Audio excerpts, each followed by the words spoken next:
असहकार चळवळ या पाठाच्या पुढच्या विभागामध्ये आता आपण प्रवेश करतो. चला तर आता 1921 मध्ये मुंबईत आलेल्या प्रिन्स ऑफ वेल्सचे स्वागत हरताळ पाळून केले गेले. निर्मुनेष्य रस्ते, बंद दुकानांनी या राजपुत्राचं स्वागत केलं. आसाममधील चहा मळेवाल्यांकडून बंगालमधील रेल्वे कर्मचाऱ्यापर्यंत ही चळवळ पसरली. आता या असहकार चळवळ सुरू तर झालेली आहे, मग ही आटोक्यात आणण्यासाठी सरकारनं परत दडपशाही सुरू केली.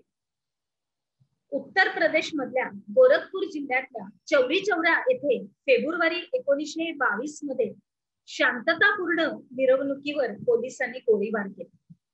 आता यामुळं संतप्त झालेल्या जमावानं त्या पोलीस चौकीलाच आग लावली आणि मग यात एका पोलीस अधिकाऱ्यासह 22 पोलीस हे ठार झाले. या घटनेमुळं गांधीजी व्यथित झाले. 12 फेब्रुवारी 1922 रोजी गांधीजींनी असहकार चळवळ स्थगित केली. पुढे मार्च 1922 मध्ये गांधीजींना अटक करण्यात आणि त्यांच्यावर यंग इंडिया 3 राष्ट्रद्रोही लेख लिहिल्याचा आरोप ठेवून राजद्रोहाचा खटला भरण्यात आला आणि मग अहमदाबाद मध्ये खास न्यायालय स्थापन केलं गेलं आणि गांधीजींना 6 वर्षाची शिक्षा सुनावली. पण पुढे प्रकृती अस्वस्थाच्या कारणास्तव गांधीजींची तुरुंगातून सुटका करण्यात आली. पुढे प्रकृती अस्वस्थाच्या कारणास्तव गांधीजींची तुरुंगातून सुटका करण्यात आली.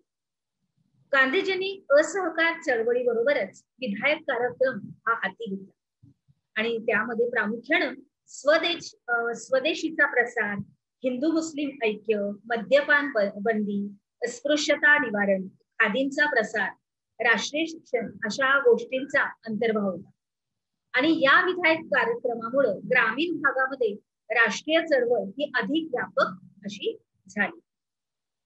पुढे स्वराज्य पक्ष म्हणजेच राष्ट्रीय सभेतील चित्तरंजन दास, मोतीलाल नेहरू यांनी सरकारची अडवणूक करण्यासाठी कायदे मंडळात प्रवेश करण्याची कल्पना मांडली आणि 1922 मध्ये राष्ट्रीय सभेच्या अंतर्गत स्वराज्य पक्षाची स्थापना केली. 1923च्या निवडणुकीत मध्यवर्ती आणि प्रांतिक कायदे मंडळावर स्वराज्य पक्षाचे अनेक उमेदवार हे निवडून आले. यामध्ये प्रामुख्याने मोतीलाल नेहरू, मदन मोहन मालवीय, लाला लजपत राय, त्याच्यानंतर न.चि. केळकर यांचा समावेश होता.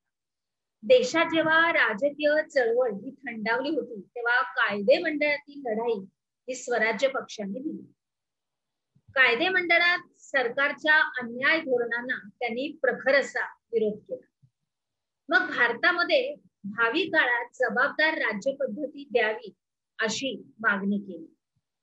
भारतीयांचे प्रश्न सोडवण्यासाठी गोलमेज परिषद बोलावली.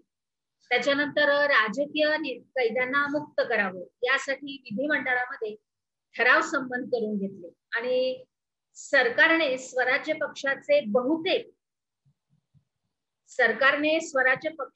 बहुतेक ठराव होते ते सगळे फेटाळून लावले.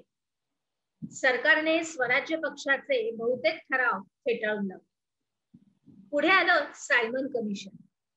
1919च्या मोटिंग्यो चेम्सफोर्ड कायद्याने दिलेल्या सुधारणा या अगदी असमाधानकारक अशा होत्या. त्यामुळं भारतीय जनतेमध्ये असंतोष तर होताच. आता याच पार्श्वभूमीवर इंग्रज सरकारनं 1927 मध्ये सर जॉन सायमन याच्या अध्यक्षतेखाली एक कमिशन नियुक्त केले आणि यात सदस्यीय कमिशन मध्ये एकही भारतीय सदस्य नव्हता. त्याच्यामुळे भारतातील राजकीय पक्षांनी सायमन कमिशनवर संपूर्णपणे बहिष्कार टाकण्याचा निर्णय घेतला. मग त्याच्या अंतर्गत पुढे काय झालं ते आपण आपल्या पुढच्या विभागात बघूया. त्या अगोदर आपण काय शिकलो यामध्ये टिपालिहा अंतर्गत सायमन कमिशन आणि स्वराज्य पक्ष याच्याबद्दल तुम्हाला तुमच्या वहीमध्ये लिहायचं. अर्थात त्याची नोंद तुम्ही व्यवस्थित करून घ्या. चला तर मग आता आपण पुढे जाऊया पुढच्या विभागामध्ये.